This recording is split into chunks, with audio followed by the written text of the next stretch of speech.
The Book of Job, Chapter 1. In the land of Uz there lived a man whose name was Job. This man was blameless and upright. He feared God and shunned evil. He had 7 sons and 3 daughters, and he owned 7,000 sheep, 3,000 camels, 500 yoke of oxen, and 500 donkeys, and had a large number of servants. He was the greatest man among all the people of the East. His sons used to hold feasts in their homes on their birthdays, and they would invite their 3 sisters to eat and drink with them. When a period of feasting had run its course, Job would make arrangements for them to be purified. Early in the morning he would sacrifice a burnt offering for each of them, thinking, "Perhaps my children have sinned and cursed God in their hearts." This was Job's regular custom. One day the angels came to present themselves before the Lord, and Satan also came with them. The Lord said to Satan, "Where have you come from?" Satan answered the Lord, "From roaming throughout the earth, going back and forth on it." Then the Lord said to Satan, "Have you considered my servant Job? There is no one on earth like him. He is blameless and upright, a man who fears God and shuns evil." "Does Job fear God for nothing?" Satan replied. "Have you not put a hedge around him and his household and everything he has? You have blessed the work of his hands, so that his flocks and herds are spread throughout the land. But now stretch out your hand and strike everything he has, and he will surely curse you to your face." The Lord said to Satan, "Very well then, everything he has is in your power, but on the man himself do not lay a finger." Then Satan went out from the presence of the Lord. One day, when Job's sons and daughters were feasting and drinking wine at the oldest brother's house, a messenger came to Job and said, "The oxen were plowing, and the donkeys were grazing nearby, and the Sabaeans attacked and made off with them. They put the servants to the sword, and I am the only one who has escaped to tell you." While he was still speaking, another messenger came and said, "The fire of God fell from the heavens and burned up the sheep and the servants, and I am the only one who has escaped to tell you." While he was still speaking, another messenger came and said, "The Chaldeans formed 3 raiding parties and swept down on your camels and made off with them. They put the servants to the sword, and I am the only one who has escaped to tell you." While he was still speaking, yet another messenger came and said, "Your sons and daughters were feasting and drinking wine at the oldest brother's house, when suddenly a mighty wind swept in from the desert and struck the 4 corners of the house. It collapsed on them, and they are dead, and I am the only one who has escaped to tell you." At this, Job got up and tore his robe and shaved his head. Then he fell to the ground in worship and said, "Naked I came from my mother's womb, and naked I will depart. The Lord gave, and the Lord has taken away. May the name of the Lord be praised." In all this, Job did not sin by charging God with wrongdoing. Job 2.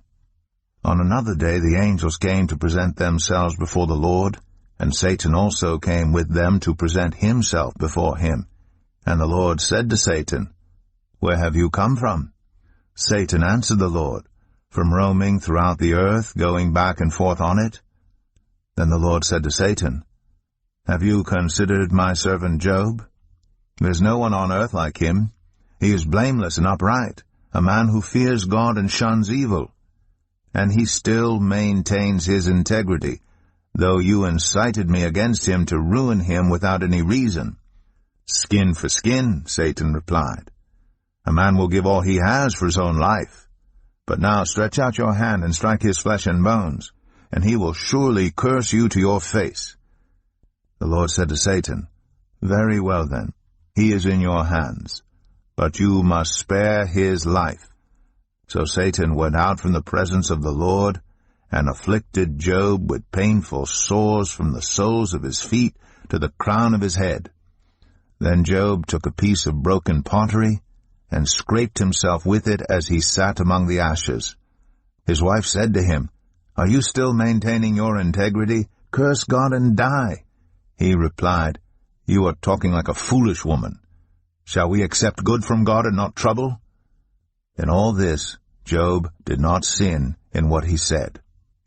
When Job's 3 friends, Eliphaz the Temanite, Bildad the Shuhite, and Zophar the Naamathite, heard about all the troubles that had come upon him, they set out from their homes, and met together by agreement to go and sympathize with him and comfort him.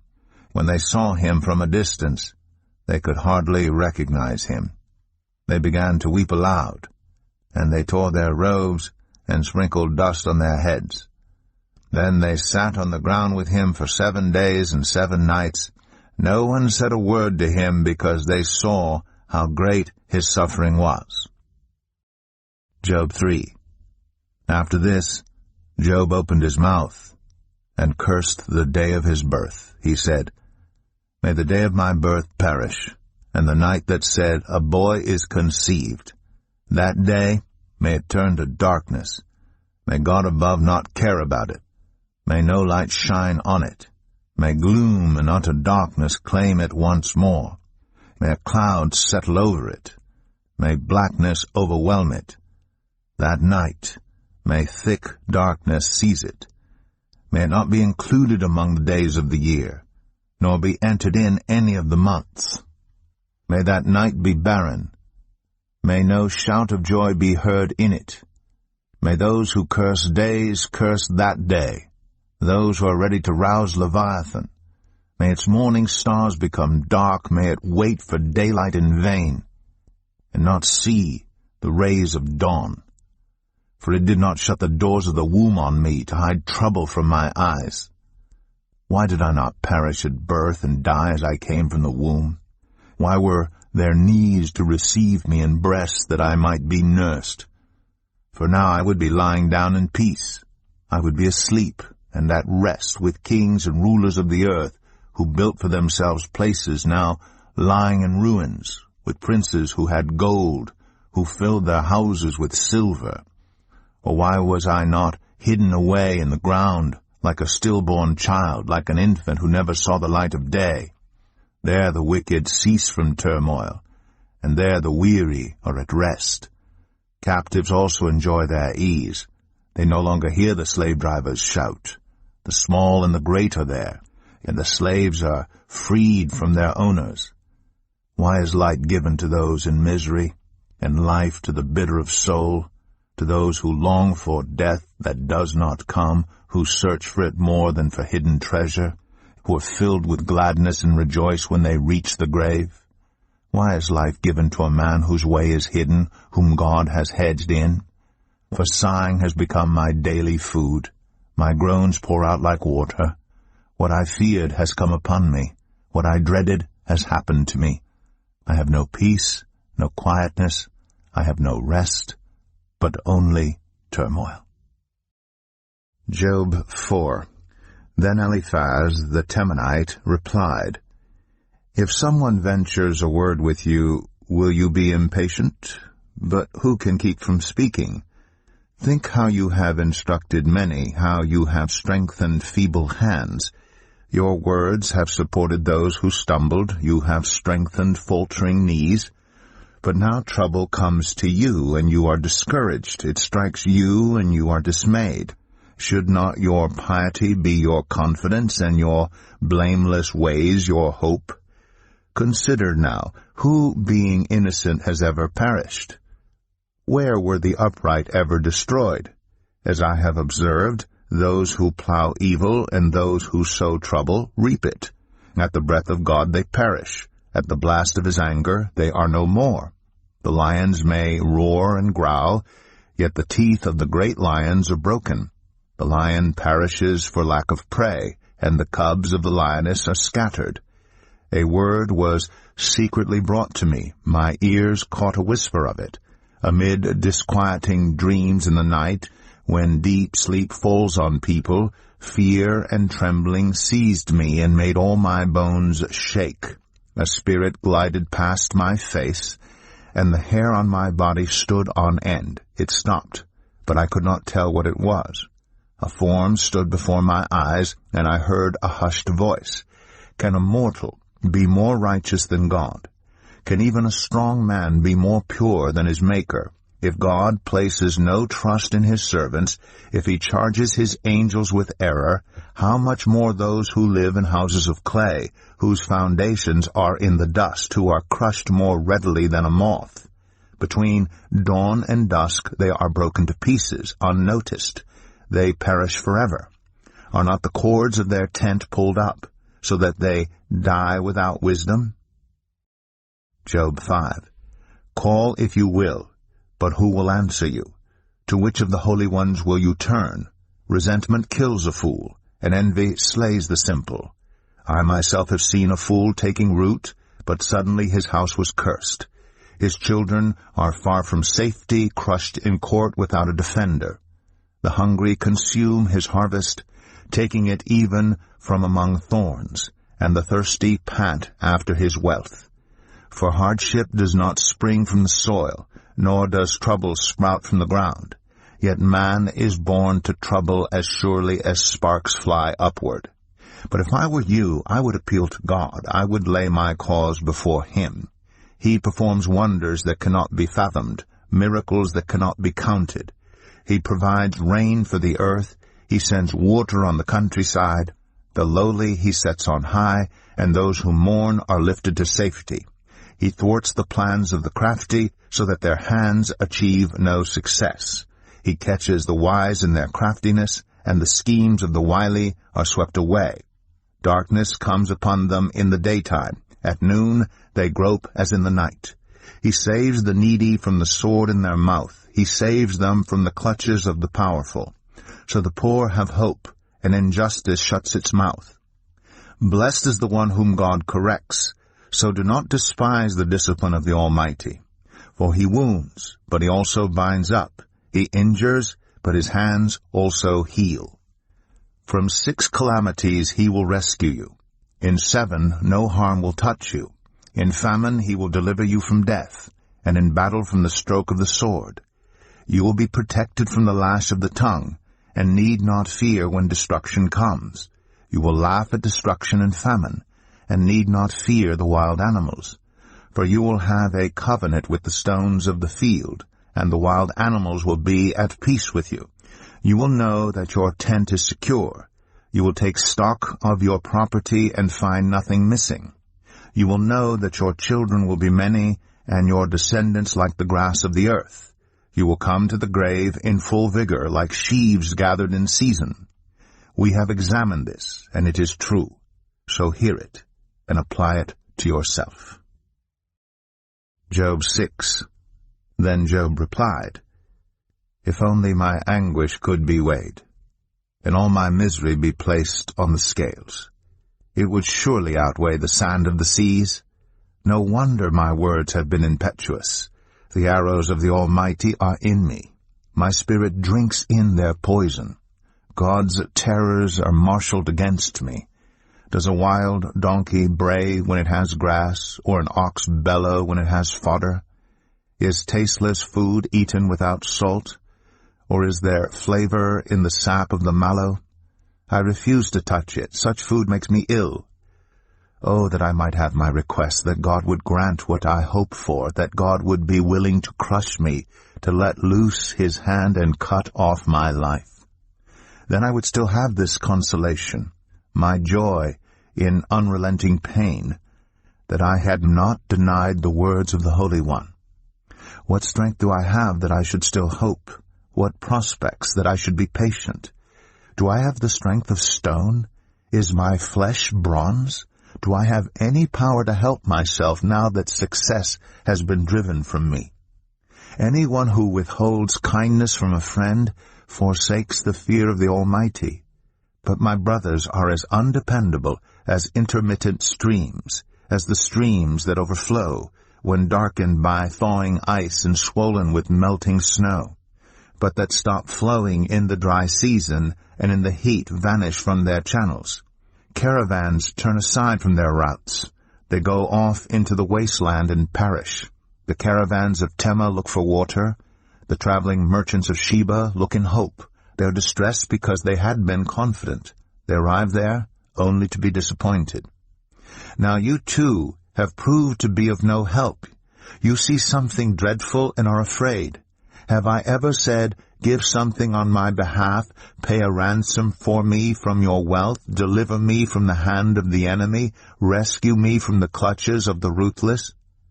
Teach me, and I will be quiet. Show me where I have been wrong. How painful are honest words. But what do your arguments prove? Do you mean to correct what I say and treat my desperate words as wind? You would even cast lots for the fatherless, and barter away your friend. But now be so kind as to look at me. Would I lie to your face? Relent. Do not be unjust. Reconsider, for my integrity is at stake. Is there any wickedness on my lips? Can my mouth not discern malice? Job 7. Do not mortals have hard service on earth? Are not their days like those of hired laborers? Like a slave longing for the evening shadows, or a hired laborer waiting to be paid. So I have been allotted months of futility, and nights of misery have been assigned to me. When I lie down, I think, how long before I get up? The night drags on, and I toss and turn until dawn. My body is clothed with worms and scabs. My skin is broken and festering. My days are swifter than a weaver's shuttle, and they come to an end without hope. Remember, O God, that my life is but a breath. My eyes will never see happiness again. The eye that now sees me will see me no longer. You will look for me, but I will be no more.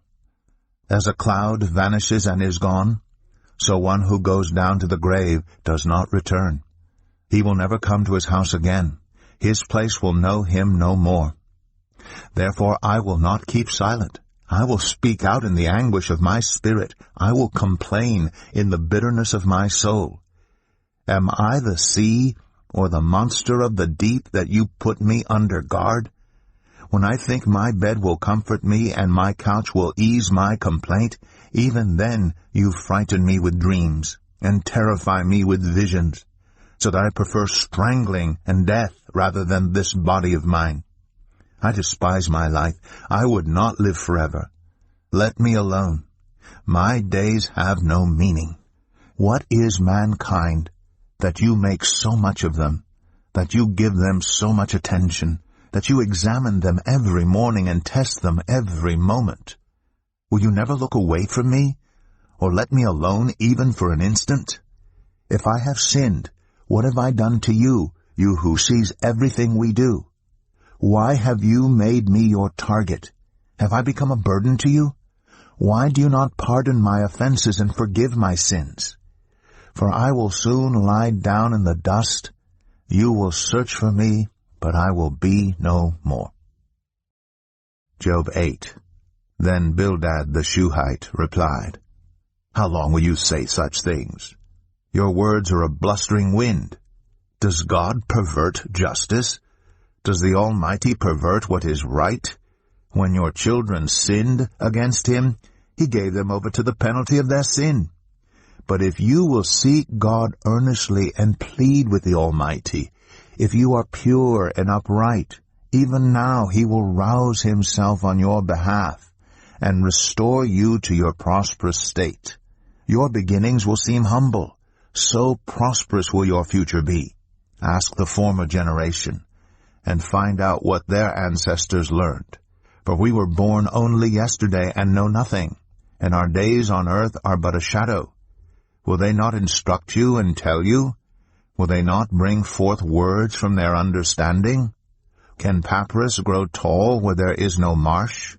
Can reeds thrive without water? While still growing and uncut, they wither more quickly than grass. Such is the destiny of all who forget God. So perishes the hope of the godless. What they trust in is fragile. What they rely on is a spider's web. They lean on the web, but it gives way. They cling to it, but it does not hold. They are like a well-watered plant in the sunshine, spreading its shoots over the garden. It entwines its roots around a pile of rocks, and looks for a place among the stones. But when it is torn from its spot, that place disowns it and says, I never saw you.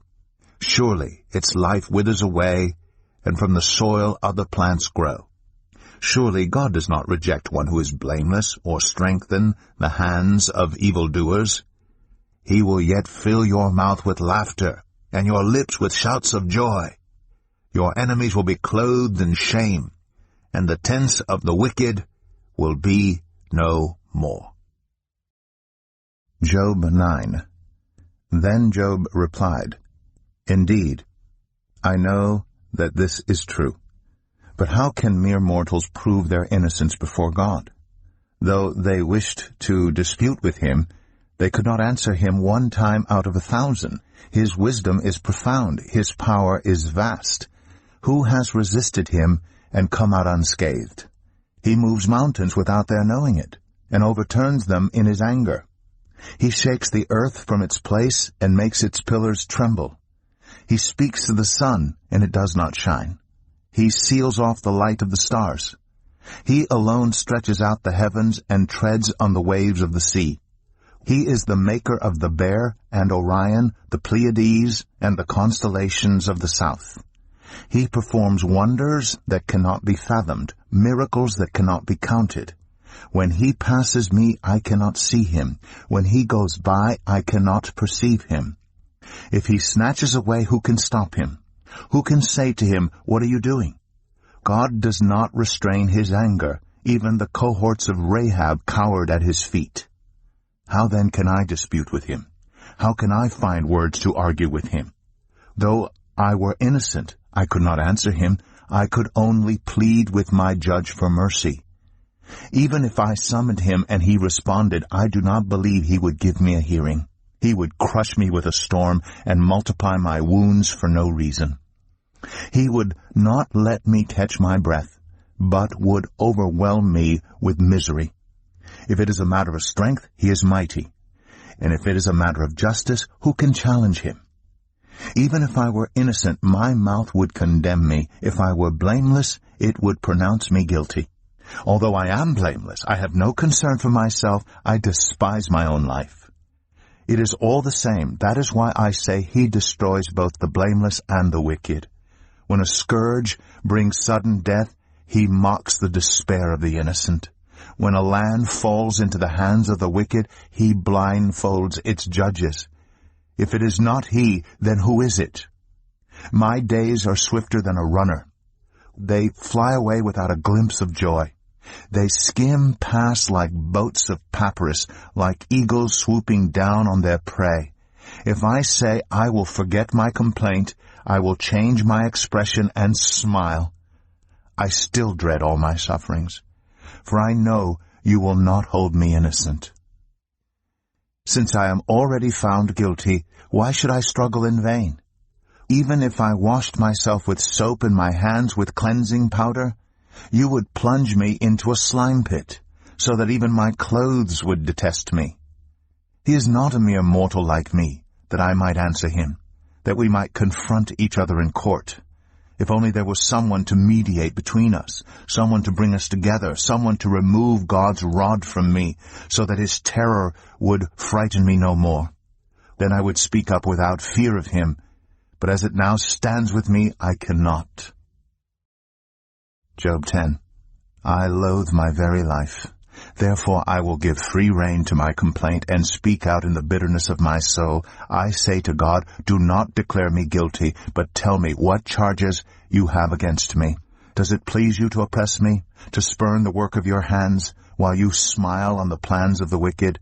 Do you have eyes of flesh? Do you see as a mortal sees? Are your days like those of a mortal, or your years like those of a strong man? That you must search out my faults and probe after my sin, though you know that I am not guilty and that no one can rescue me from your hand? Your hands shaped me and made me. Will you now turn and destroy me? Remember that you molded me like clay. Will you now turn me to dust again? Did you not pour me out like milk and curdle me like cheese, clothe me with skin and flesh and knit me together with bones and sinews? You gave me life and showed me kindness, and in your providence watched over my spirit. But this is what you concealed in your heart, and I know that this was in your mind. If I sinned, you would be watching me, and would not let my offense go unpunished. If I am guilty, woe to me. Even if I am innocent, I cannot lift my head, for I am full of shame and drowned in my affliction. If I hold my head high, you stalk me like a lion, and again display your awesome power against me. You bring new witnesses against me, and increase your anger toward me. Your forces come against me, wave upon wave. Why then did you bring me out of the womb? I wish I had died before any eye saw me. If only I had never come into being, or had been carried straight from the womb to the grave. Are not my few days almost over? Turn away from me so I can have a moment's joy before I go to the place of no return, to the land of gloom and utter darkness, to the land of deepest night, of utter darkness and disorder, where even the light is like darkness. Job 11. Then Zophar the Naamathite replied, Are all these words to go unanswered? Is this talker to be vindicated? Will your idle talk reduce others to silence? Will no one rebuke you when you mock? You say to God, My beliefs are flawless, and I am pure in your sight. Oh, how I wish that God would speak, that he would open his lips against you and disclose to you the secrets of wisdom, for true wisdom has two sides. Know this, God has even forgotten some of your sin. Can you fathom the mysteries of God? Can you probe the limits of the Almighty? They are higher than the heavens above. What can you do? They are deeper than the depths below. What can you know? Their measure is longer than the earth and wider than the sea. If he comes along and confines you in prison and convenes a court, who can oppose him? Surely he recognizes deceivers, and when he sees evil, does he not take note? But the witless can no more become wise than a wild donkey's colt can be born human.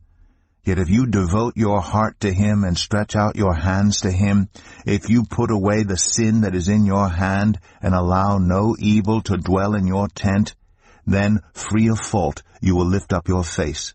You will stand firm and without fear. You will surely forget your trouble, recalling it only as waters gone by. Life will be brighter than noonday, and darkness will become like morning. You will be secure because there is hope. You will look about you and take your rest in safety. You will lie down with no one to make you afraid, and many will court your favor. But the eyes of the wicked will fail, and escape will elude them. Their hope will become a dying gasp. Job 12.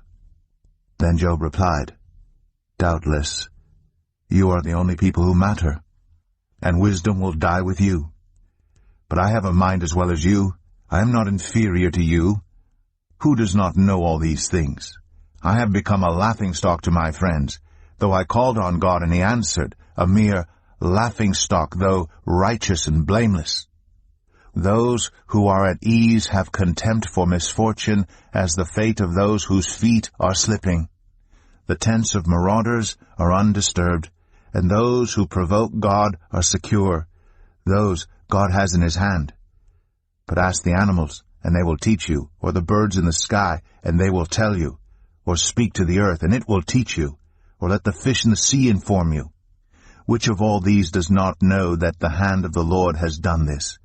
In his hand is the life of every creature, and the breath of all mankind. Does not the ear test words as the tongue tastes food? Is not wisdom found among the aged? Does not long life bring understanding? To God belong wisdom and power, counsel and understanding are his. What he tears down cannot be rebuilt. Those he imprisons cannot be released. If he holds back the waters, there is drought. If he lets them loose, they devastate the land. To him belong strength and insight. Both deceived and deceiver are his. He leads rulers away stripped and makes fools of judges. He takes off the shackles put on by kings and ties a loincloth around their waist. He leads priests away stripped and overthrows officials long established. He silences the lips of trusted advisers and takes away the discernment of elders. He pours contempt on nobles and disarms the mighty. He reveals the deep things of darkness and brings utter darkness into the light. He makes nations great and destroys them. He enlarges nations and disperses them. He deprives the leaders of the earth of their reason. He makes them wander in a trackless waste. They grope in darkness with no light. He makes them stagger like drunkards. Job 13. My eyes have seen all this. My ears have heard and understood it. What you know, I also know. I am not inferior to you. But I desire to speak to the Almighty and to argue my case with God. You, however, smear me with lies. You are worthless physicians, all of you. If only you would be altogether silent. For you, that would be wisdom. Hear now my argument. Listen to the pleas of my lips. Will you speak wickedly on God's behalf? Will you speak deceitfully for him? Will you show him partiality? Will you argue the case for God? Would it turn out well if he examined you? Could you deceive him as you might deceive a mortal? He would surely call you to account if you secretly showed partiality. Would not his splendor terrify you? Would not the dread of him fall on you? Your maxims are proverbs of ashes. Your defenses are defenses of clay. Keep silent and let me speak. Then let come to me what may. Why do I put myself in jeopardy and take my life in my hands? Though he slay me, yet will I hope in him. I will surely defend my ways to his face. Indeed, this will turn out for my deliverance, for no godless person would dare come before him. Listen carefully to what I say. Let my words ring in your ears. Now that I have prepared my case, I know I will be vindicated. Can anyone bring charges against me? If so, I will be silent and die. Only grant me these two things, God, and then I will not hide from you. Withdraw your hand far from me, and stop frightening me with your terrors. Then summon me, and I will answer, or let me speak, and you reply to me. How many wrongs and sins have I committed? Show me my offense and my sin. Why do you hide your face, and consider me your enemy? Will you torment a wind-blown leaf? Will you chase after dry chaff? For you write down bitter things against me, and make me reap the sins of my youth. You fasten my feet in shackles, you keep close watch on all my paths, by putting marks on the soles of my feet. So man wastes away like something rotten, like a garment eaten by moths. Job 14. Mortals, born of woman, are of few days and full of trouble. They spring up like flowers and wither away. Like fleeting shadows, they do not endure. Do you fix your eye on them? Will you bring them before you for judgment? Who can bring what is pure from the impure? No one. A person's days are determined.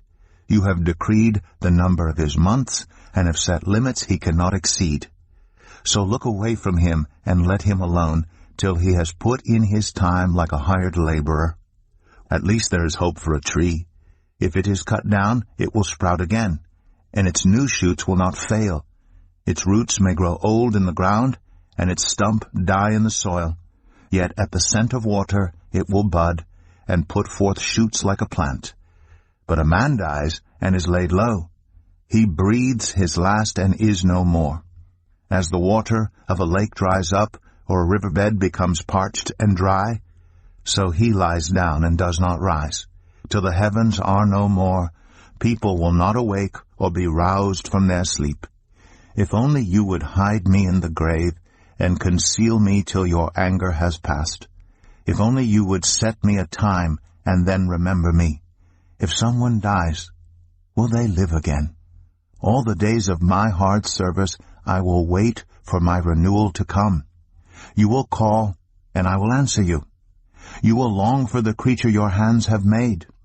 Surely then you will count my steps, but not keep track of my sin.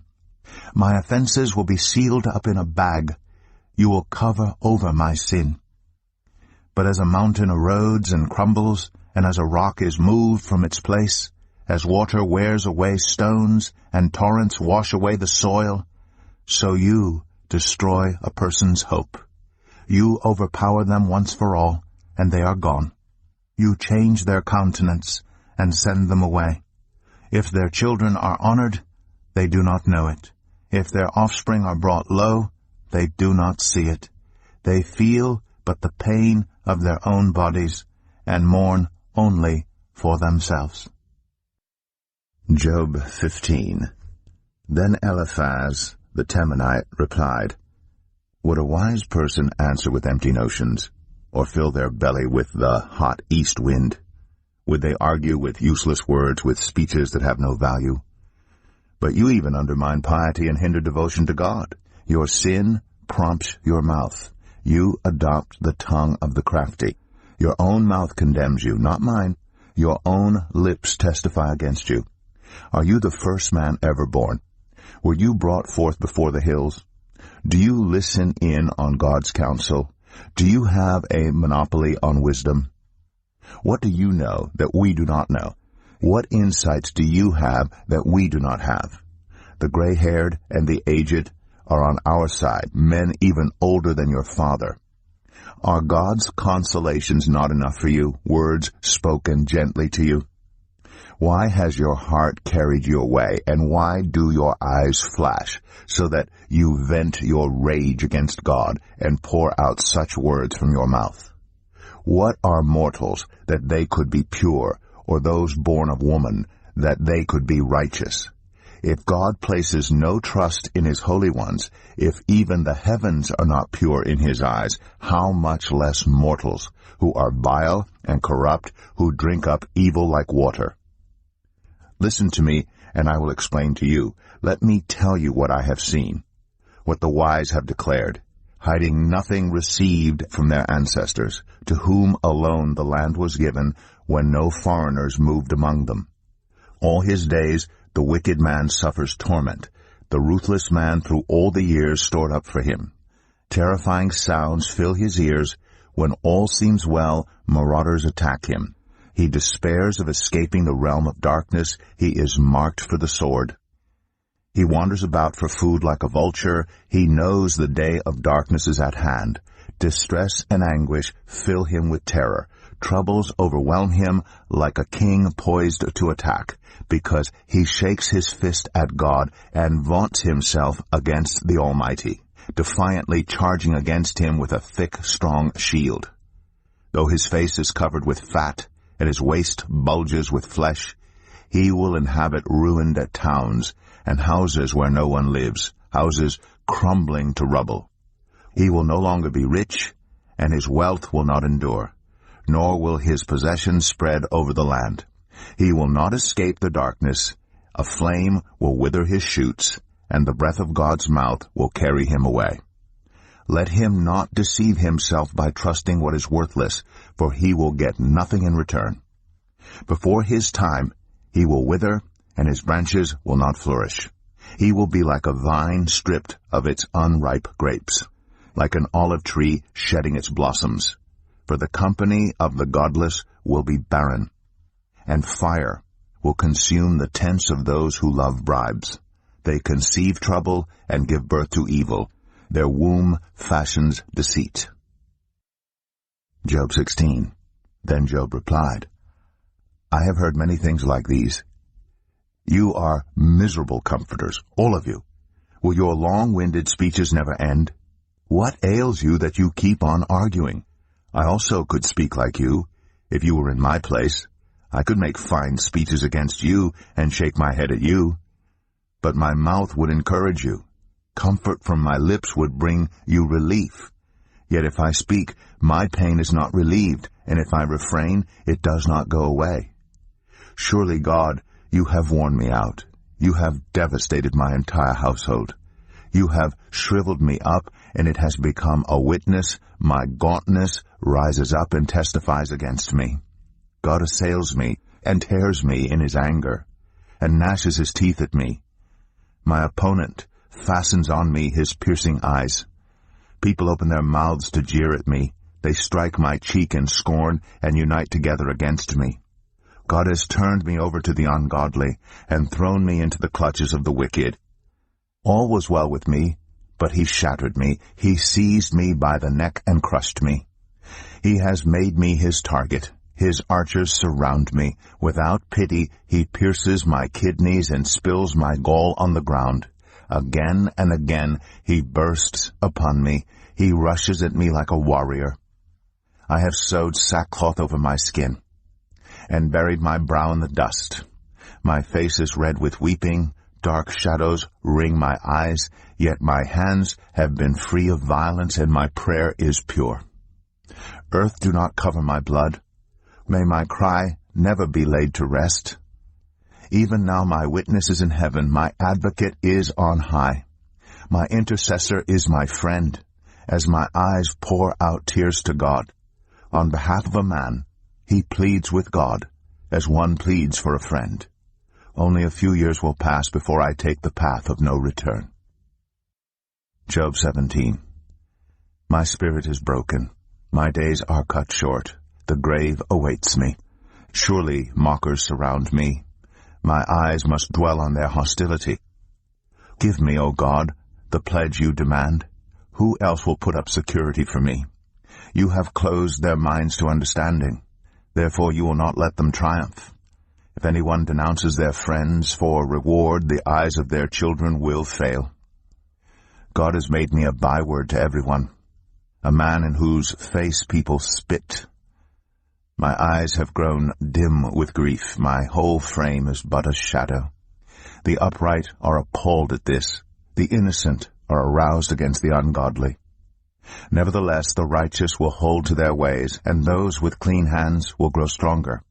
But come on, all of you, try again. I will not find a wise man among you.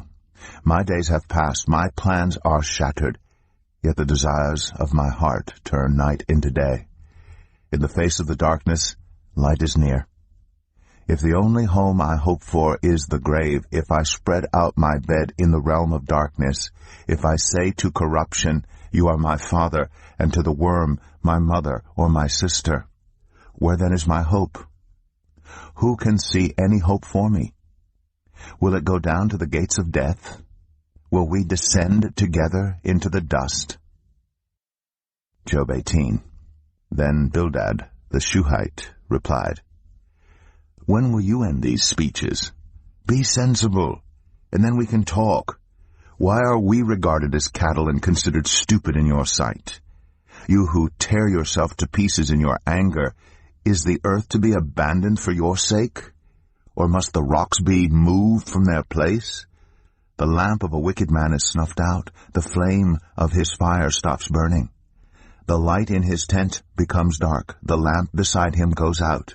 The vigor of his step is weakened. His own schemes throw him down. His feet thrust him into a net. He wanders into its mesh. A trap seizes him by the heel. A snare holds him fast. A noose is hidden for him on the ground. A trap lies in his path. Terrors startle him on every side and dog his every step. Calamity is hungry for him. Disaster is ready for him when he falls. It eats away parts of his skin. Death's firstborn devours his limbs. He is torn from the security of his tent and marched off to the king of terrors. Fire resides in his tent. Burning sulfur is scattered over his dwelling. His roots dry up below, and his branches wither above. The memory of him perishes from the earth. He has no name in the land. He is driven from light into the realm of darkness and is banished from the world. He has no offspring or descendants among his people, no survivor where once he lived. People of the west are appalled at his fate. Those of the east are seized with horror. Surely such is the dwelling of an evil man. Such is the place of one who does not know God. Job 19. Then Job replied, How long will you torment me and crush me with words? 10 times now you have reproached me. Shamelessly you attack me. If it is true that I have gone astray, my error remains my concern alone. If indeed you would exalt yourselves above me and use my humiliation against me, then know that God has wronged me and drawn his net around me. Though I cry violence, I get no response. Though I call for help, there is no justice. He has blocked my way so I cannot pass. He has shrouded my paths in darkness. He has stripped me of my honor and removed the crown from my head. He tears me down on every side till I am gone. He uproots my hope like a tree. His anger burns against me. He counts me among his enemies. His troops advance in force. They build a siege ramp against me and encamp around my tent. He has alienated my family from me. My acquaintances are completely estranged from me. My relatives have gone away. My closest friends have forgotten me. My guests and my female servants count me a foreigner. They look on me as a stranger. I summon my servant, but he does not answer, though I beg him with my own mouth. My breath is offensive to my wife. I am loathsome to my own family. Even the little boys scorn me. When I appear, they ridicule me. All my intimate friends detest me. Those I love have turned against me. I am nothing but skin and bones. I have escaped only by the skin of my teeth. Have pity on me, my friends. Have pity, for the hand of God has struck me. Why do you pursue me as God does? Will you never get enough of my flesh? Oh, that my words were recorded, that they were written on a scroll, that they were inscribed with an iron tool on lead, or engraved in rock forever. I know that my Redeemer lives, and that in the end he will stand on the earth. And after my skin has been destroyed, yet in my flesh I will see God. I myself will see him with my own eyes, I, and not another. How my heart yearns within me. If you say, how we will hound him, since the root of the trouble lies in him, you should fear the sword yourselves. For wrath will bring punishment by the sword, and then you will know that there is judgment. Job 20. Then Zophar the Naamathite replied, My troubled thoughts prompt me to answer because I am greatly disturbed. I hear a rebuke that dishonors me, and my understanding inspires me to reply. Surely you know how it has been from of old, ever since mankind was placed on the earth, that the mirth of the wicked is brief, the joy of the godless lasts but a moment, though the pride of the godless person reaches to the heavens, and his head touches the clouds. He will perish forever like his own dung. Those who have seen him will say, Where is he? Like a dream he flies away, no more to be found, banished like a vision of the night. The eye that saw him will not see him again. His place will look on him no more. His children must make amends to the poor. His own hands must give back his wealth. The youthful vigor that fills his bones will lie with him in the dust. Though evil is sweet in his mouth, and he hides it under his tongue, though he cannot bear to let it go, and lets it linger in his mouth, yet his food will turn sour in his stomach. It will become the venom of serpents within him. He will spit out the riches he swallowed. God will make his stomach vomit them up. He will suck the poison of serpents. The fangs of an adder will kill him. He will not enjoy the streams, the rivers flowing with honey and cream. What he toiled for he must give back uneaten. He will not enjoy the profit from his trading, for he has oppressed the poor and left them destitute. He has seized houses he did not build. Surely he will have no respite from his craving. He cannot save himself by his treasure. Nothing is left for him to devour. His prosperity will not endure. In the midst of his plenty, distress will overtake him. The full force of misery will come upon him. When he has filled his belly, God will vent his burning anger against him, and rain down his blows on him. Though he flees from an iron weapon, a bronze-tipped arrow pierces him. He pulls it out of his back, the gleaming point out of his liver. Terrors will come over him. Total darkness lies in wait for his treasures. A fire unfanned will consume him and devour what is left in his tent. The heavens will expose his guilt, the earth will rise up against him. A flood will carry off his house, rushing waters on the day of God's wrath. Such is the fate God allots the wicked, the heritage appointed for them by God. Job 21. Then Job replied, Listen carefully to my words. Let this be the consolation you give me. Bear with me while I speak, and after I have spoken, mock on. Is my complaint directed to a human being? Why should I not be impatient? Look at me and be appalled. Clap your hand over your mouth. When I think about this, I am terrified. Trembling seizes my body. Why do the wicked live on, growing old and increasing in power? They see their children established around them, their offspring before their eyes. Their homes are safe and free from fear. The rod of God is not on them. Their bulls never fail to breed. Their cows calve and do not miscarry. They send forth their children as a flock. Their little ones dance about. They sing to the music of timbrel and lyre.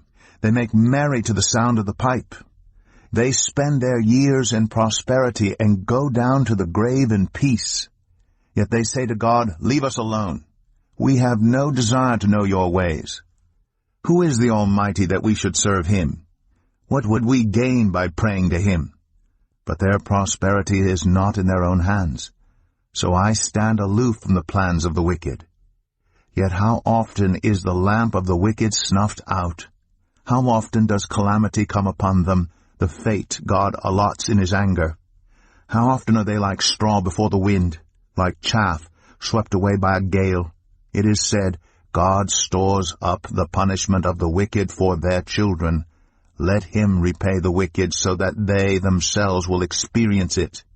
Let their own eyes see their destruction. Let them drink the cup of the wrath of the Almighty.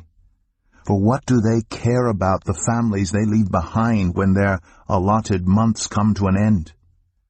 Can anyone teach knowledge to God, since he judges even the highest? One person dies in full vigor, completely secure and at ease, well nourished in body, bones rich with marrow. Another dies in bitterness of soul, never having enjoyed anything good. Side by side they lie in the dust, and worms cover them both. I know full well what you are thinking, the schemes by which you would wrong me. You say, Where now is the house of the great, the tents where the wicked lived? Have you never questioned those who travel? Have you paid no regard to their accounts, that the wicked are spared from the day of calamity, that they are delivered from the day of wrath? Who denounces their conduct to their face? Who repays them for what they have done? They are carried to the grave, and watch is kept over their tombs. The soil in the valley is sweet to them. Everyone follows after them, and a countless throng goes before them. So how can you console me with your nonsense? Nothing is left of your answers but falsehood. Job 22. Then Eliphaz the Temanite replied, Can a man be of benefit to God? Can even a wise person benefit him? What pleasure would it give the Almighty if you were righteous? What would he gain if your ways were blameless? Is it for your piety that he rebukes you and brings charges against you? Is not your wickedness great? Are not your sins endless? You demanded security from your relatives for no reason. You stripped people of their clothing, leaving them naked. You gave no water to the weary, and you withheld food from the hungry, though you were a powerful man owning land, an honored man living on it. And you sent widows away empty-handed, and broke the strength of the fatherless.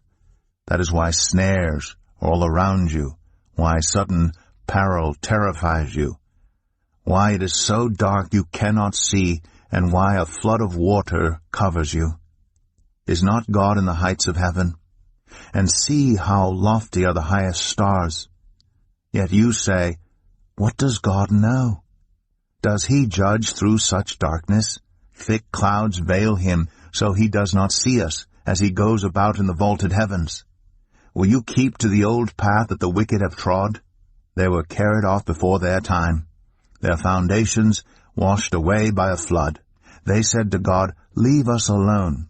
What can the Almighty do to us?" Yet it was He who filled their houses with good things. So I stand aloof from the plans of the wicked. The righteous see their ruin and rejoice. The innocent mock them, saying, "Surely our foes are destroyed, and fire devours their wealth." Submit to God and be at peace with Him. In this way prosperity will come to you. Accept instruction from His mouth, and lay up His words in your heart. If you return to the Almighty, you will be restored. If you remove wickedness far from your tent and assign your nuggets to the dust, your gold of Ophir to the rocks in the ravines, then the Almighty will be your gold, the choicest silver for you.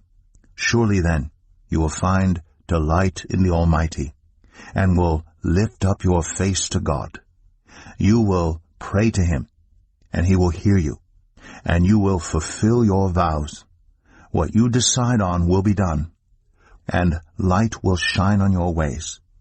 When people are brought low, and you say, "Lift them up," then He will save the downcast. He will deliver even one who is not innocent, who will be delivered through the cleanness of your hands.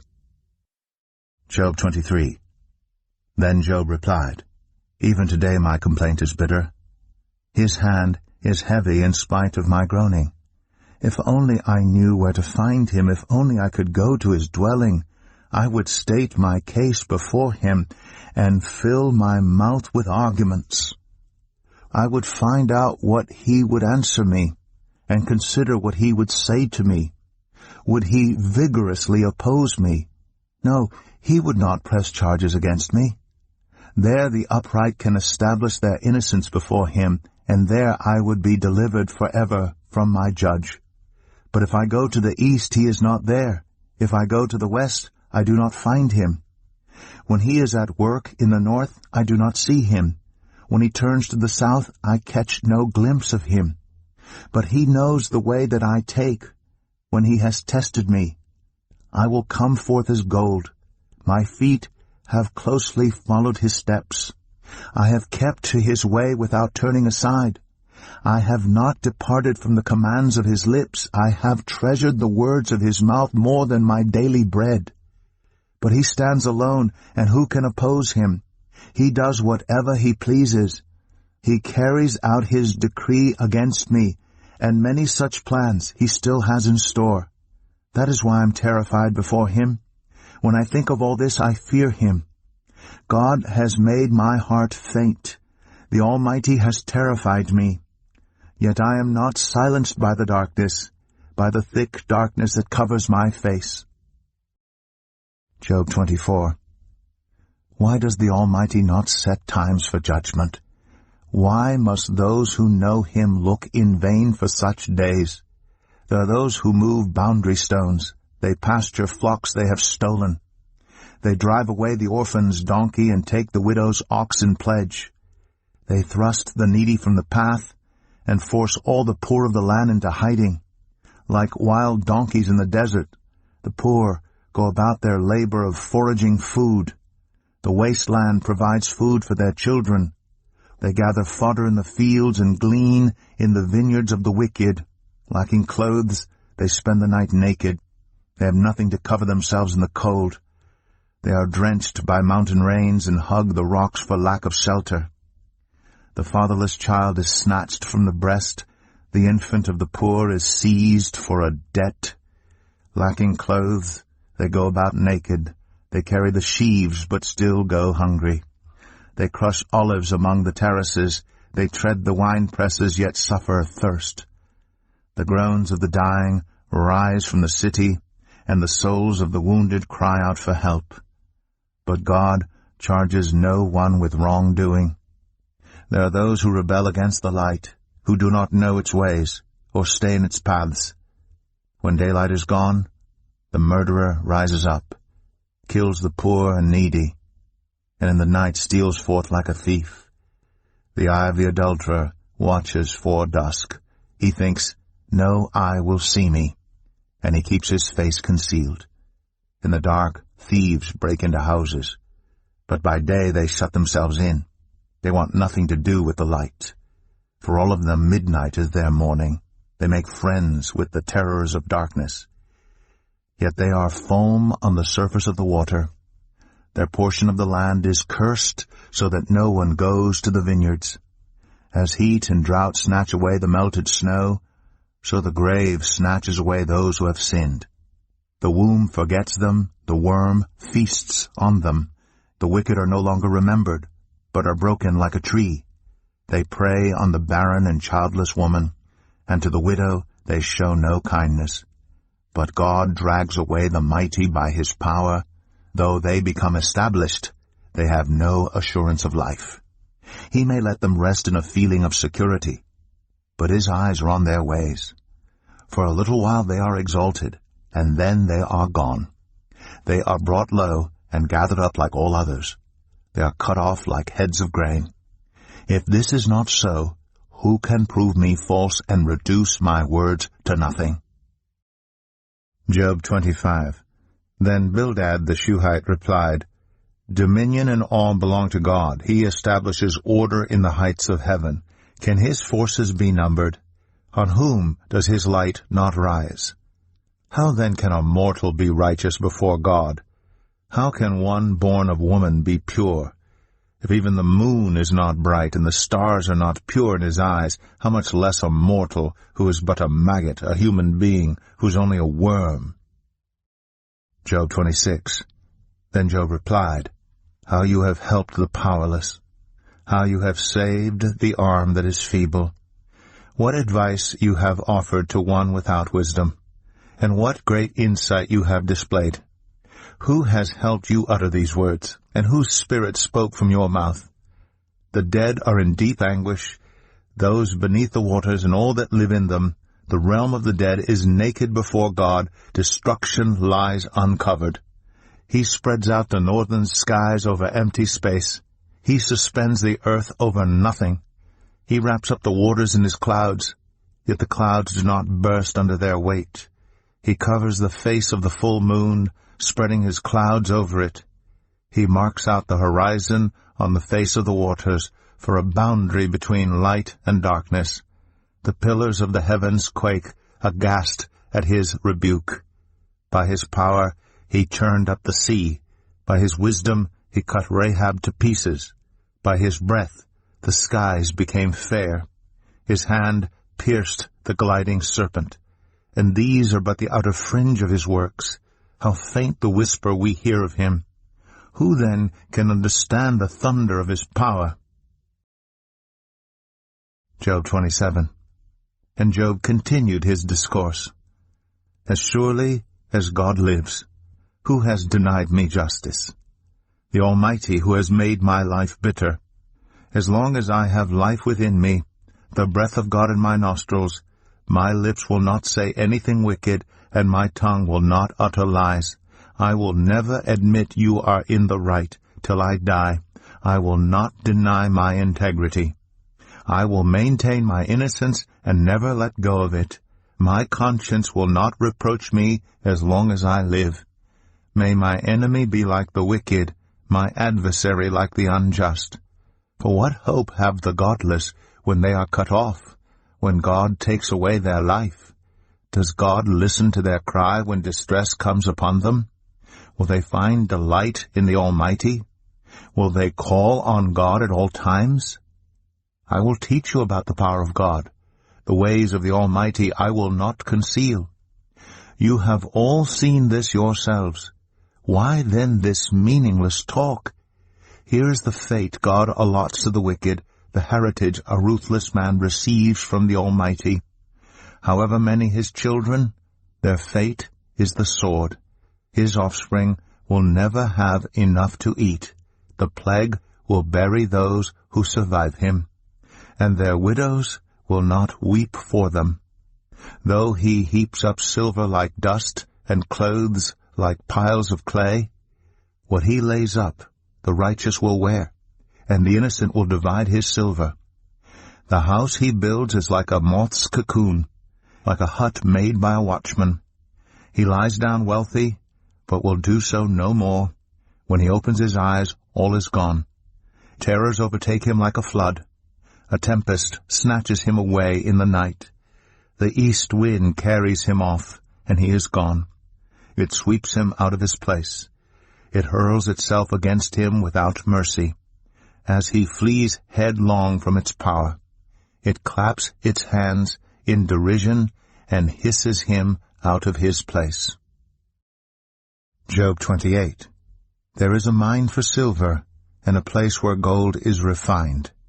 Iron is taken from the earth, and copper is smelted from ore. Mortals put an end to the darkness. They search out the farthest recesses for ore in the blackest darkness. Far from human dwellings they cut a shaft, in places untouched by human feet. Far from other people they dangle and sway. The earth, from which food comes, is transformed below as by fire. Lapis lazuli comes from its rocks, and its dust contains nuggets of gold. No bird of prey knows that hidden path. No falcon's eye has seen it. Proud beasts do not set foot on it, and no lion prowls there.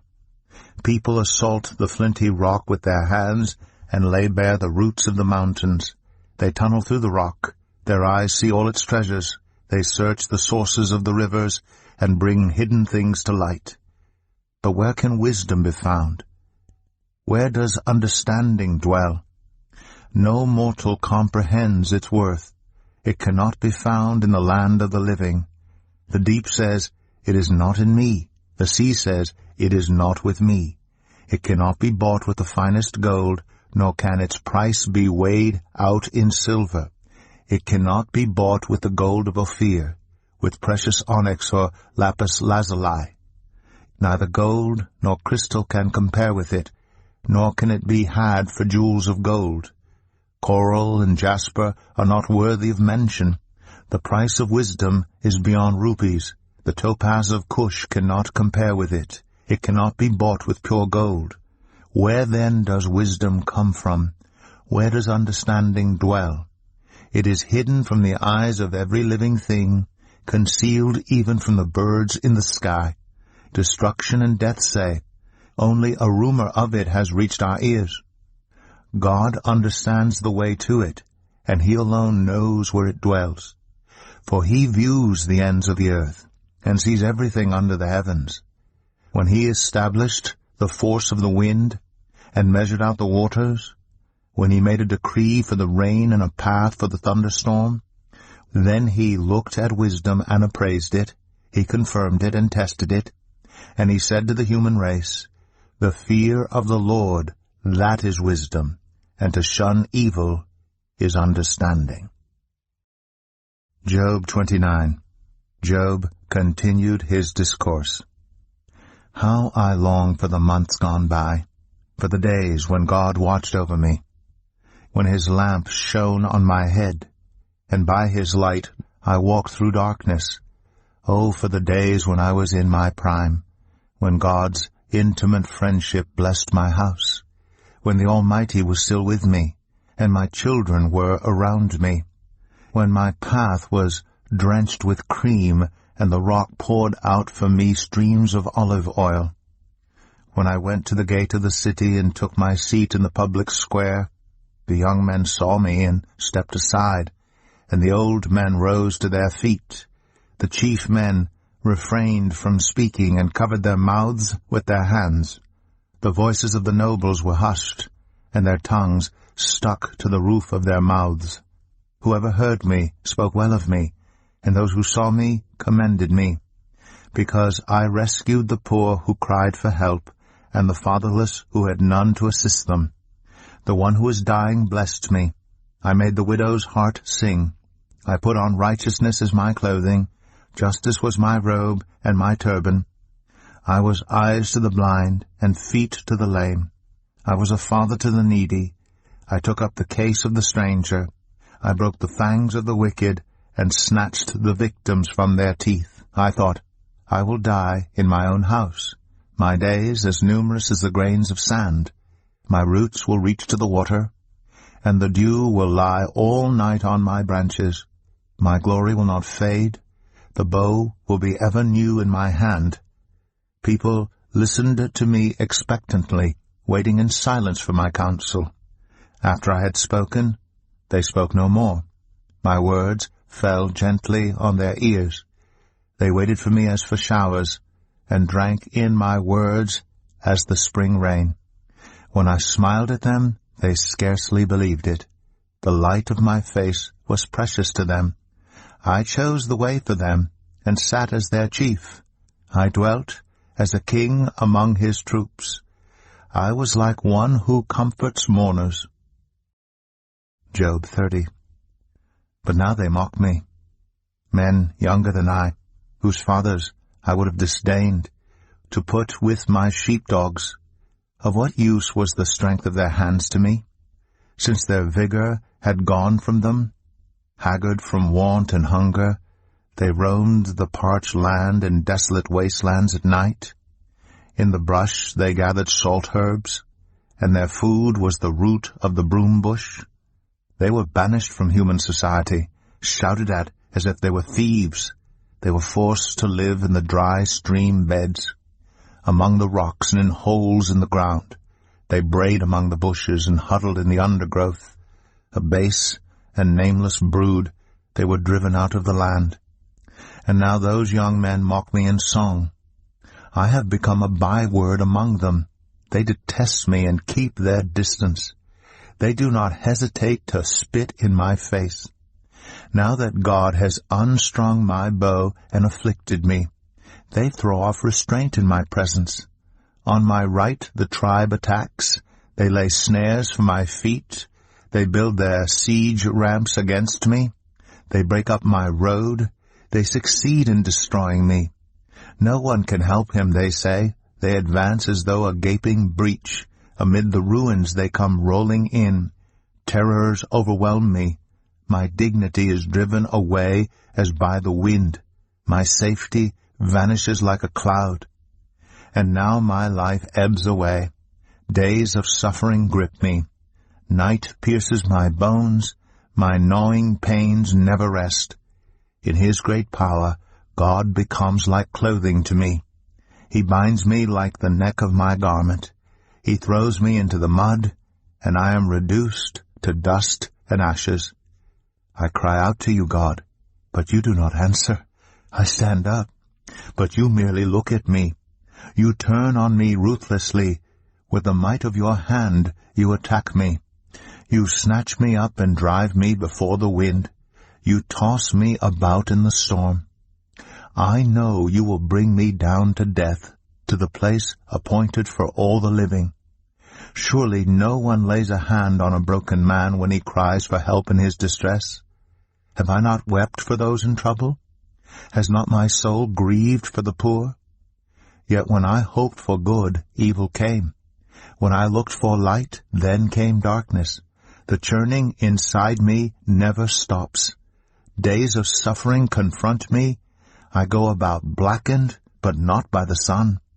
I stand up in the assembly and cry for help. I have become a brother of jackals, a companion of owls. My skin grows black and peels. My body burns with fever. My lyre is tuned to mourning, and my pipe to the sound of wailing.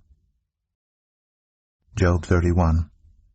I made a covenant with my eyes not to look lustfully at a young woman. For what is our lot from God above, our heritage from the Almighty on high? Is it not ruin for the wicked, disaster for those who do wrong? Does he not see my ways and count my every step? If I have walked with falsehood, or my foot has hurried after deceit, let God weigh me in honest scales, and he will know that I am blameless. If my steps have turned from the path, if my heart has been led by my eyes, or if my hands have been defiled, then may others eat what I have sown, and may my crops be uprooted.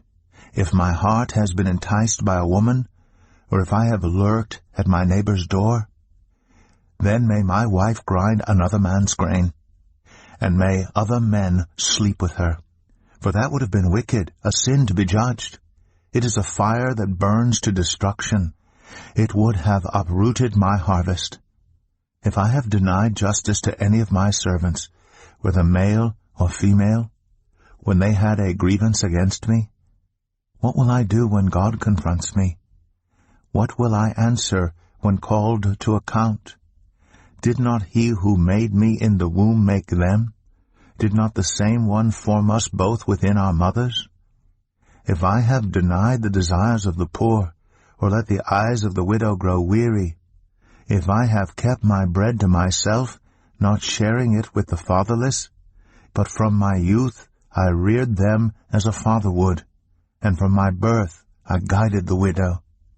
If I have seen anyone perishing for lack of clothing, or the needy without garments, and their hearts did not bless me for warming them with the fleece for my sheep, if I have raised my hand against the fatherless, knowing that I had influence in court, then let my arm fall from the shoulder. Let it be broken off at the joint. For I dreaded destruction from God, and for fear of his splendor I could not do such things. If I have put my trust in gold, or said to pure gold, you are my security. If I have rejoiced over my great wealth, the fortune my hands had gained, if I have regarded the sun in its radiance or the moon moving in splendor, so that my heart was secretly enticed, and my hand offered them a kiss of homage, then these also would be sins to be judged. For I would have been unfaithful to God on high. If I have rejoiced at my enemy's misfortune, or gloated over the trouble that came to him, I have not allowed my mouth to sin by invoking a curse against their life. If those of my household have never said, who has not been filled with Job's meat? But no stranger had to spend the night in the street, for my door was always open to the traveler. If I have concealed my sin as people do by hiding my guilt in my heart, because I so feared the crowd and so dreaded the contempt of the clans that I kept silent and would not go outside, oh, that I had someone to hear me. I sign now my defense. Let the Almighty answer me. Let my accuser put his indictment in writing. Surely I would wear it on my shoulder.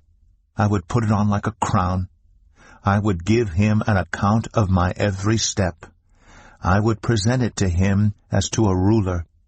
If my land cries out against me, and all its furrows are wet with tears, if I have devoured its yield without payment, or broken the spirit of its tenants, then let briars come up instead of wheat, and stink weed instead of barley. The words of Job are ended. Job 32. So these three men stopped answering Job because he was righteous in his own eyes.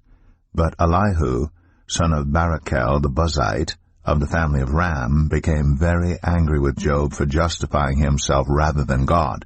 He was also angry with the three friends because they had found no way to refute Job, and yet had condemned him. Now Elihu had waited before speaking to Job because they were older than he. But when he saw that the three men had nothing more to say, his anger was aroused. So Elihu, son of Barachel the Buzite, said, I am young in years, and you are old. That is why I was fearful, not daring to tell you what I know. I thought age should speak, advanced years should teach wisdom.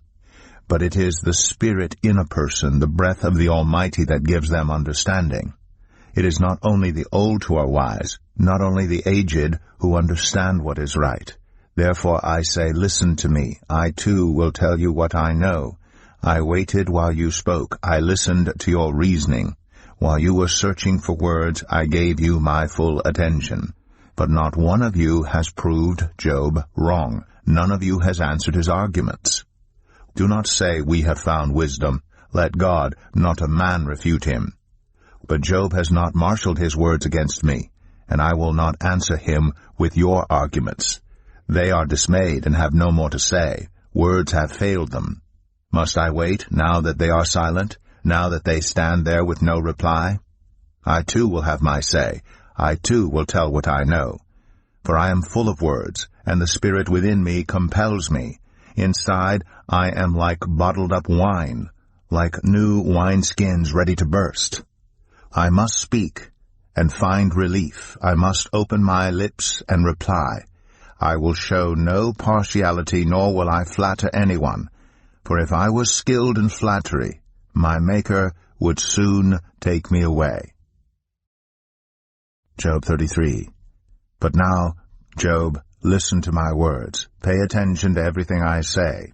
I'm about to open my mouth. My words are on the tip of my tongue. My words come from an upright heart. My lips sincerely speak what I know. The Spirit of God has made me. The breath of the Almighty gives me life. Answer me then if you can. Stand up and argue your case before me. I am the same as you in God's sight. I too am a piece of clay. No fear of me should alarm you, nor should my hand be heavy on you. But you have said in my hearing, I heard the very words. I am pure. I have done no wrong. I am clean and free from sin. Yet God has found fault with me. He considers me his enemy. He fastens my feet in shackles. He keeps close watch on all my paths. But I tell you, in this you are not right. For God is greater than any mortal.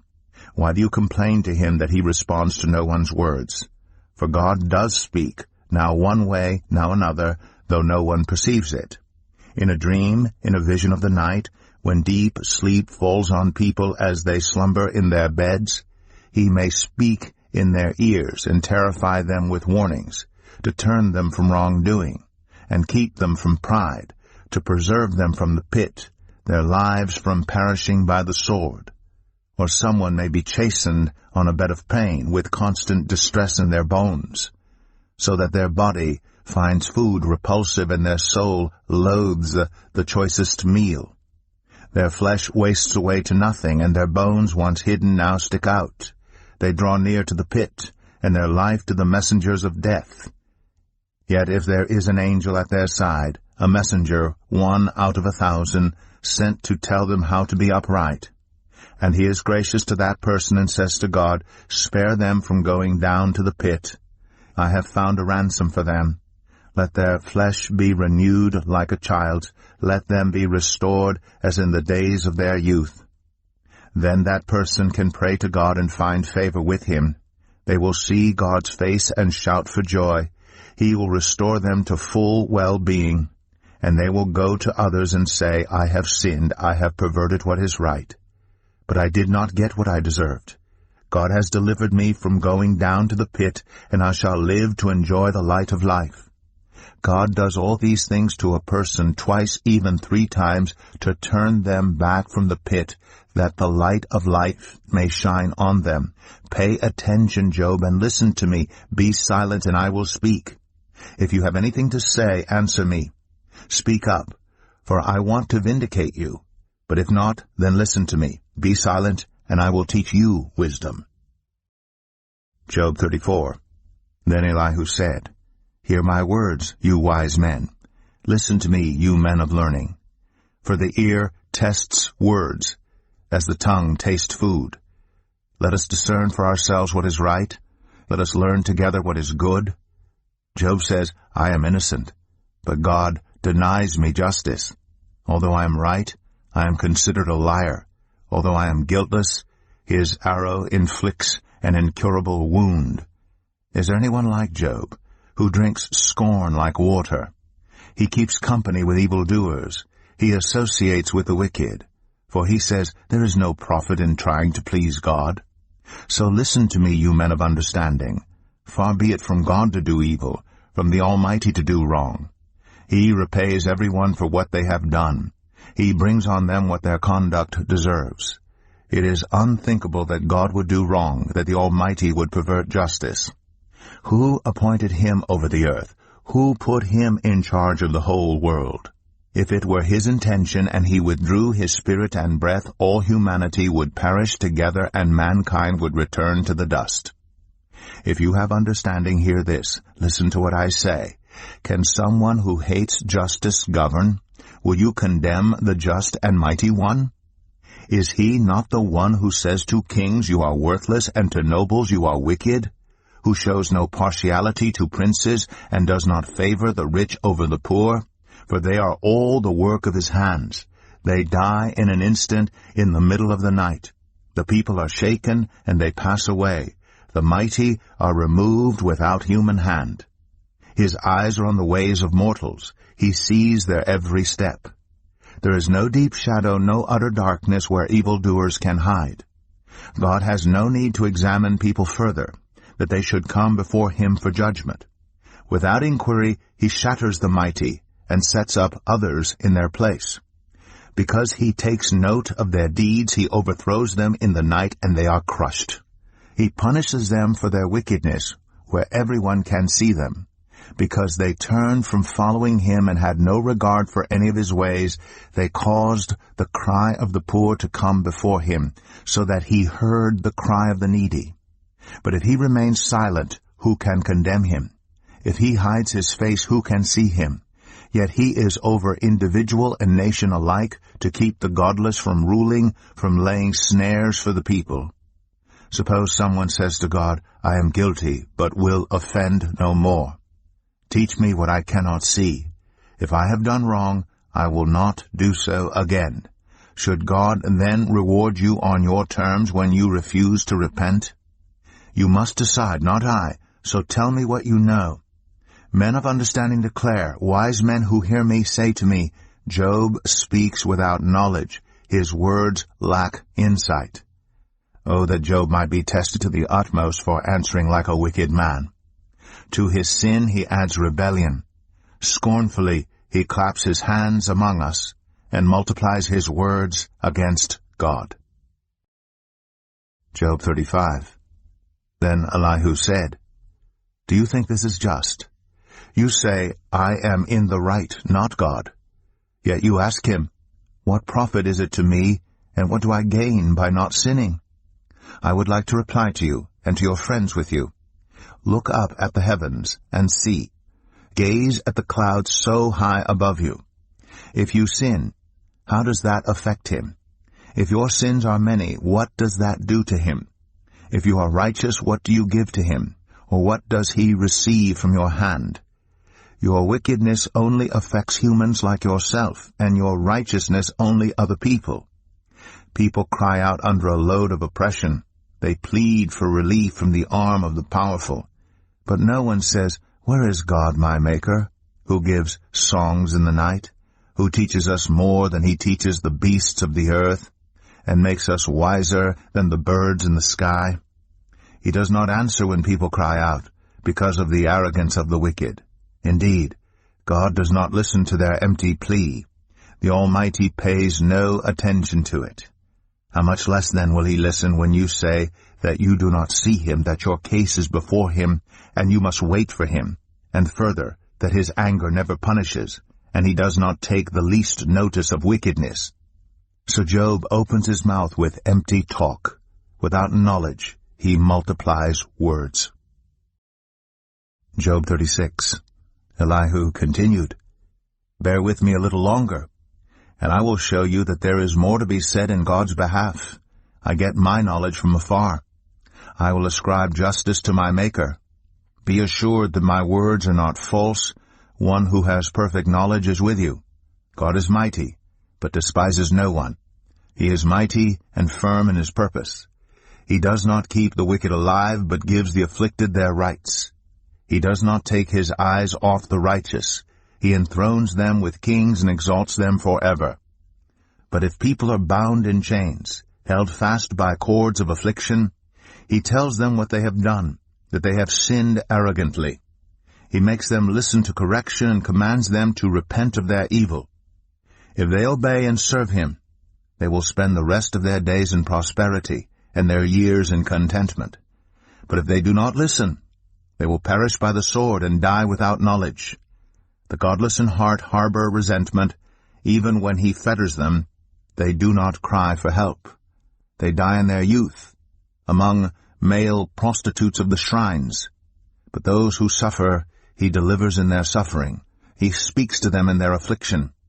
He is wooing you from the jaws of distress to a spacious place free from restriction, to the comfort of your table laden with choice food.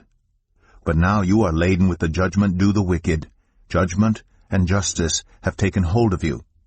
Be careful that no one entices you by riches. Do not let a large bribe turn you aside. Would your wealth or even all your mighty efforts sustain you so you would not be in distress? Do not long for the night, to drag people away from their homes.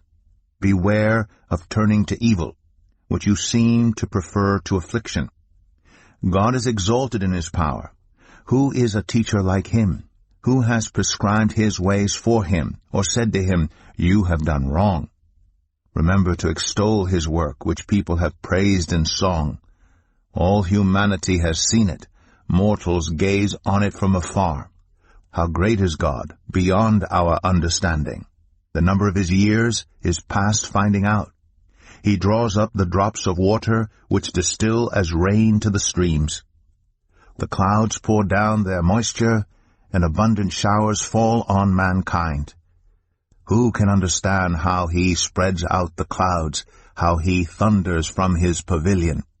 See how he scatters his lightning about him, bathing the depths of the sea. This is the way he governs the nations, and provides food in abundance. He fills his hands with lightning and commands it to strike its mark. His thunder announces the coming storm. Even the cattle make known its approach. Job 37. At this my heart pounds and leaps from its place. Listen to the roar of his voice, to the rumbling that comes from his mouth. He unleashes his lightning beneath the whole heaven, and sends it to the ends of the earth. After that comes the sound of his roar. He thunders with his majestic voice. When his voice resounds, he holds nothing back. God's voice thunders in marvelous ways. He does great things beyond our understanding. He says to the snow, "Fall on the earth," and to the rain shower, "Be a mighty downpour," so that everyone he has made may know his work. He stops all people from their labor. The animals take cover. They remain in their dens. The tempest comes out from its chamber, the cold from the driving winds. The breath of God produces ice, and the broad waters become frozen. He loads the clouds with moisture. He scatters his lightning through them. At his direction they swirl around over the face of the whole earth, to do whatever he commands them. He brings the clouds to punish people, or to water his earth and show his love. Listen to this, Job. Stop and consider God's wonders. Do you know how God controls the clouds and makes his lightning flash? Do you know how the clouds hang poised, those wonders of him who has perfect knowledge? You who swelter in your clothes when the land lies hushed under the south wind, can you join him in spreading out the skies hard as a mirror of cast bronze? Tell us what we should say to him. We cannot draw up our case because of our darkness. Should he be told that I want to speak?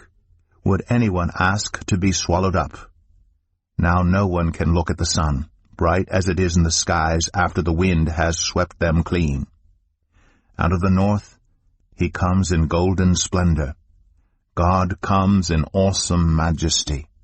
The Almighty is beyond our reach and exalted in power, in his justice and great righteousness. He does not oppress. Therefore people revere him, for does he not have regard for all the wise in heart? Job 38. Then the Lord spoke to Job out of the storm. He said, Who is this that obscures my plans with words without knowledge? Brace yourself like a man. I will question you, and you shall answer me. Where were you when I laid the earth's foundation? Tell me if you understand. Who marked off its dimensions? Surely you know. Who stretched a measuring line across it? On what were its footings set? Or who laid its cornerstone while the morning stars sang together, and all the angels shouted for joy? Who shut up the sea behind doors when it burst forth from the womb? When I made the clouds its garment and wrapped it in thick darkness, when I fixed limits for it and set its doors and bars in place, when I said, "This far you may come and no farther. Here is where your proud waves halt." Have you ever given orders to the morning, or shown the dawn its place, that it might take the earth by the edges and shake the wicked out of it? The earth takes shape like clay under a seal. Its features stand out like those of a garment. The wicked are denied their light, and their upraised arm is broken. Have you journeyed to the springs of the sea, or walked in the recesses of the deep? Have the gates of death been shown to you? Have you seen the gates of deepest darkness? Have you seen the gates of the deepest darkness? Have you comprehended the vast expanses of the earth? Tell me if you know all this. What is the way to the abode of light? And where does darkness reside? Can you take them to their places? Do you know the paths to their dwellings? Surely you know, for you were already born. You have lived so many years. Have you entered the storehouses of the snow, or seen the storehouses of the hail, which I reserve for times of trouble, for days of war and battle? What is the way to the place where the lightning is dispersed, or the place where the east winds are scattered over the earth? Who cuts a channel for the torrents of rain, and a path for the thunderstorm, to water a land where no one lives, an uninhabited desert, to satisfy a desolate wasteland and make it sprout with grass? Does the rain have a father? Who fathers the drops of dew? From whose womb comes the ice, who gives birth to the frost from the heavens? When the waters become hard as stone, when the surface of the deep is frozen, can you bind the chains of the Pleiades? Can you loosen Orion's belt? Can you bring forth the constellations in their seasons, or lead out the bear with its cubs? Do you know the laws of the heavens? Can you set up God's dominion over the earth? Can you raise your voice to the clouds and cover yourself with a flood of water? Do you send the lightning bolts on their way? Do they report to you, "Here we are"? Who gives the ibis wisdom, or gives the rooster understanding? Who has the wisdom to count the clouds? Who can tip over the water jars of the heavens, when the dust becomes hard and the clods of earth stick together? Do you hunt the prey for the lioness, and satisfy the hunger of the lions, when they crouch in their dens or lie in wait in a thicket? Who provides food for the raven when its young cry out to God and wander about for lack of food? Job 39. Do you know when the mountain goats give birth? Do you watch when the doe bears her fawn? Do you count the months till they bear? Do you know the time they give birth? They crouch down and bring forth their young. Their labor pains are ended. Their young thrive and grow strong in the wilds. They leave and do not return. Who let the wild donkey go free? Who untied its ropes? I gave it the wasteland as its home, the salt flats as its habitat. It laughs at the commotion in the town. It does not hear a driver's shout. It ranges the hills for its pasture, and searches for any green thing. Will the wild ox consent to serve you? Will it stay by your manger at night?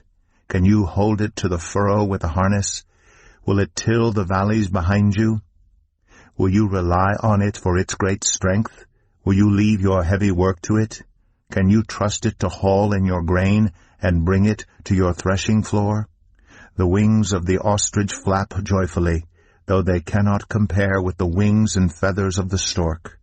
She lays her eggs on the ground and lets them warm in the sand, unmindful that a foot may crush them, that some wild animal may trample them. She treats her young harshly as if they were not hers. She cares not that her labor was in vain. For God did not endow her with wisdom, or give her a share of good sense. Yet when she spreads her feathers to run, she laughs at horse and rider. Do you give the horse its strength, or clothe its neck with a flowing mane? Do you make it leap like a locust, striking terror with its proud snorting? It paws fiercely, rejoicing in its strength, and charges into the fray. It laughs at fear, afraid of nothing. It does not shy away from the sword. The quiver rattles against its side, along with the flashing spear and lance. In frenzied excitement it eats up the ground. It cannot stand still when the trumpet sounds. At the blast of the trumpet it snorts, aha! It catches the scent of battle from afar, the shout of commanders and the battle cry. Does the hawk take flight by your wisdom and spread its wings toward the south? Does the eagle soar at your command and build its nest on high? It dwells on a cliff and stays there at night. A rocky crag is its stronghold. From there it looks for food. Its eyes detect it from afar. Its young ones feast on blood, and where the slain are, there it is. Job 40. The Lord said to Job, Will the one who contends with the Almighty correct him? Let him who accuses God answer him. Then Job answered the Lord, I am unworthy. How can I reply to you? I put my hand over my mouth. I spoke once, but I have no answer, twice, but I will say no more. Then the Lord spoke to Job out of the storm. Brace yourself like a man. I will question you, and you shall answer me. Would you discredit my justice? Would you condemn me to justify yourself? Do you have an arm like God's, and can your voice thunder like his? Then adorn yourself with glory and splendor, and clothe yourself in honor and majesty. Unleash the fury of your wrath. Look at all who are proud, and bring them low. Look at all who are proud, and humble them. Crush the wicked where they stand. Bury them all in the dust together. Shroud their faces in the grave. Then I myself will admit to you that your own right hand can save you. Look at Behemoth, which I made along with you, and which feeds on grass like an ox. What strength it has in its loins, what power in the muscles of its belly. Its tail sways like a cedar, the sinews of its thighs are close-knit. Its bones are tubes of bronze, its limbs like rods of iron. It ranks first among the works of God, yet its maker can approach it with his sword. The hills bring it their produce, and all the wild animals play nearby. Under the lotus plants it lies, hidden among the reeds in the marsh. The lotuses conceal it in their shadow, the poplars by the stream surround it. A raging river does not alarm it. It is secure, though the Jordan should surge against its mouth. Can anyone capture it by the eyes, or trap it, and pierce its nose? Job 41. Can you pull in Leviathan with a fishhook, or tie down its tongue with a rope? Can you put a cord through its nose, or pierce its jaw with a hook? Will it keep begging you for mercy? Will it speak to you with gentle words? Will it make an agreement with you, for you to take it as your slave for life? Can you make a pet of it like a bird, or put it on a leash for the young women in your house? Will traders barter for it? Will they divide it up among the merchants? Can you fill its hide with harpoons, or its head with fishing spears? If you lay a hand on it, you will remember the struggle and never do it again. Any hope of subduing it is false. The mere sight of it is overpowering. No one is fierce enough to rouse it. Who then is able to stand against me? Who has a claim against me that I must pay? Everything under heaven belongs to me. I will not fail to speak of Leviathan's limbs, its strength and its graceful form. Who can strip off its outer coat? Who can penetrate its double coat of armor? Who dares open the doors of its mouth, ringed about with fearsome teeth? Its back has rows of shields tightly sealed together. Each is so close to the next that no air can pass between. They are joined fast to one another. They cling together and cannot be parted. Its snorting throws out flashes of light. Its eyes are like the rays of dawn. Flames stream from its mouth, sparks of fire shoot out, smoke pours from its nostrils as from a boiling pot over burning reeds. Its breath sets coals ablaze, and flames dart from its mouth. Strength resides in its neck, dismay goes before it. The folds of its flesh are tightly joined, they are firm and immovable. Its chest is hard as rock, hard as a lower millstone. When it rises up, the mighty are terrified. They retreat before its thrashing. The sword that reaches it has no effect, nor does the spear, or the dart, or the javelin. Iron it treats like straw, and bronze like rotten wood. Arrows do not make it flee. Sling stones are like chaff to it. A club seems to it but a piece of straw. It laughs at the rattling of the lance. Its undersides are jagged potsherds, leaving a trail in the mud like a threshing sledge.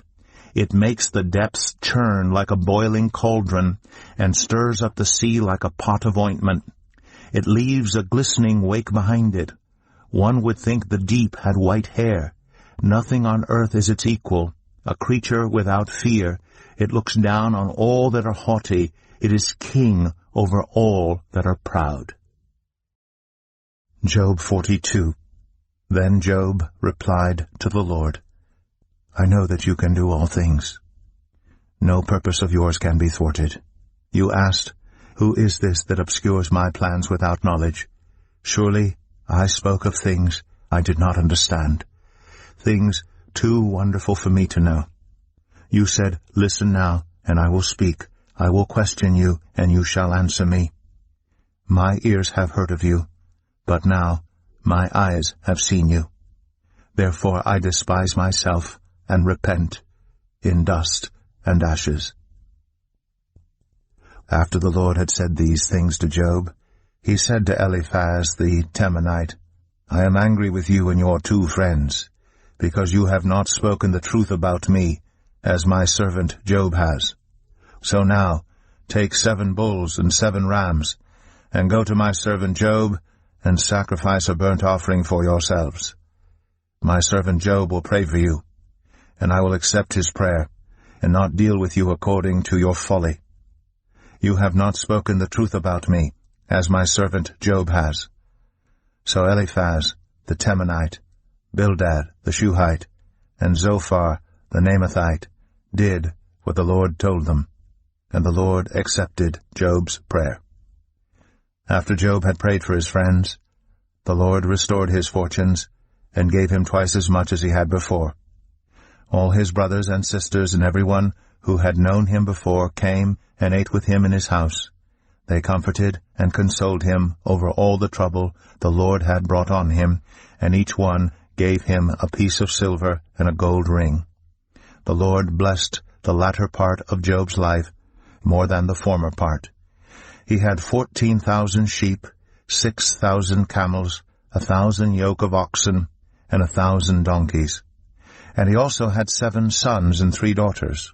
The first daughter he named Jemimah, the second Keziah, and the third Karen-Happuch. Nowhere in all the land were there found women as beautiful as Job's daughters, and their father granted them an inheritance along with their brothers. After this, Job lived 140 years. He saw his children and their children to the 4th generation. And so Job died, an old man and full of years.